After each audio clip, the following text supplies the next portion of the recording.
خوش آمدید۔ آج ہم ایک بہت ہی خاص روحانی اور علمی سفر پر نکل رہے ہیں، قرآن مجید کے 15ویں پارے کی گہرائیوں میں۔ اس پارے میں دو بہت ہی اہم صورتیں ہیں، سورۃ الاسراء اور سورۃ الکہف۔ دونوں ہی حکمت، تاریخی واقعات اور ہم سب کے لیے لازوال اسباق سے بھری ہوئی ہیں۔ تو چلیں مل کر دیکھتے ہیں کہ ان میں ہمارے لیے کیا پوشیدہ ہے۔ اچھا، تو آج ہم یہ سب کیوں کر رہے ہیں؟ دراصل اس کی وجہ یہ درخواست ہے اور ایک بہترین موقع ہے کہ ہم اس پارے کے جو بنیادی پیغامات ہیں ان کو سمجھیں اور ایک نئے دلچسپ انداز میں سامنے رکھیں۔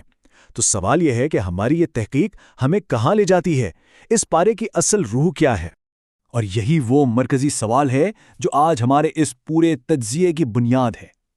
دیکھیں، یہ پارہ صرف کچھ واقعات کا مجموعہ نہیں، بلکہ یہ تو ایمان، آزمائش، علم اور طاقت جیسے بڑے موضوعات پر ایک گائیڈ بک کی طرح ہے۔ یہ ہمیں سکھاتا ہے کہ زندگی کے جو بڑے بڑے چیلنجز ہیں ان کا سامنا حکمت اور اللہ پر بھروسے کے ساتھ کیسے کرنا ہے۔ تو اس سوال کا جواب ہمیں کہاں سے ملے گا؟ ظاہر ہے اس پارے کی دو مرکزی صورتوں سے۔ ایک طرف سورۃ الاسراء ہے جو ہمیں نبی اکرم صلی اللہ علیہ وسلم کے معجزاتی سفر معراج کے بارے میں بتاتی ہے، اور دوسری طرف ہے سورۃ الکہف جو 4 بہت اہم کہانیوں کے ذریعے زندگی کے بڑے امتحانات کو ہمارے سامنے لگتی ہے۔ تو پارے کا آغاز ہی الاسراء سے ہوتا ہے، جس کا مطلب ہے رات کا سفر۔ یہ واقعہ اللہ کی قدرت کی ایک ایسی عظیم نشانی ہے جو ہمیں بتاتی ہے کہ اللہ جب چاہے اپنے بندوں کو کیسے بلندیاں عطا کر سکتا ہے۔ یہ صرف ایک جسمانی سفر نہیں تھا، بلکہ یہ روحانیت اور علم الہی کی بلندیوں کا بھی سفر تھا۔ اچھا، اب آتے ہیں سورۃ الکہف کی طرف، اور اس کی پہلی ہی کہانی، شاید سب سے مشہور کہانی، اصحاب الکہف کی۔ یہ کہانی ایمان پر ڈٹے رہنے کا ایک زبردست سبق ہے۔ یہ نوجوان ہمیں سکھاتے ہیں کہ جب حالات مشکل ہوں اور ایمان خطرے میں ہو تو اللہ پر توکل ہی سب سے بڑی طاقت بن جاتا ہے، اور یہ کہ اللہ اپنے ماننے والوں کو کبھی اکیلا نہیں چھوڑتا۔ پھر سورۃ الکہف میں ایک اور بہت اہم کہانی ہے، ذوالقرنین کی۔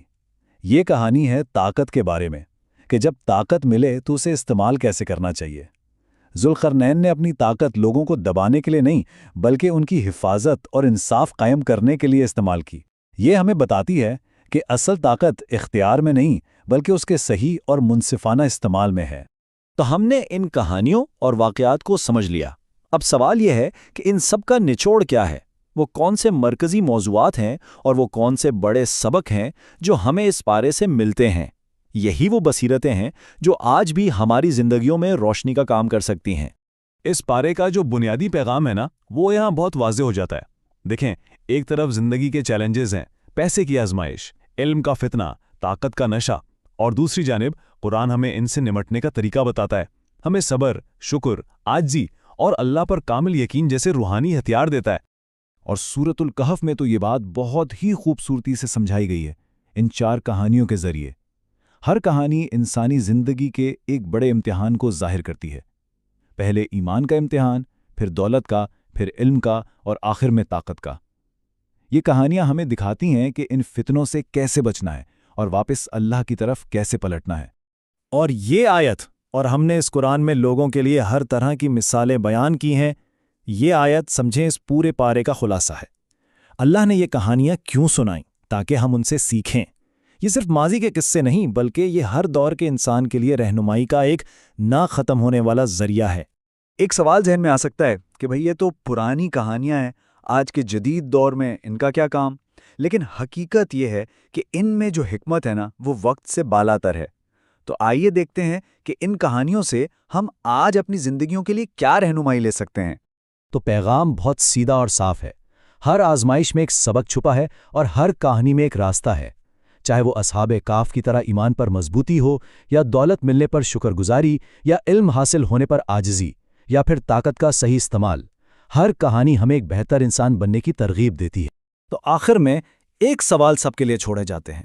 ہم سب کی زندگی میں آزمائشیں آتی ہیں، چیلنجز آتے ہیں، تو کیا ہم ان کہانیوں سے کچھ سیکھ کر اصحاب الکہف جیسا ایمان، حضرت موسیٰ علیہ السلام جیسی عاجزی اور ذوالقرنین جیسا انصاف اپنا کر اپنی مشکلات کا سامنا ایک نئے اور بہتر انداز سے کر سکتے ہیں؟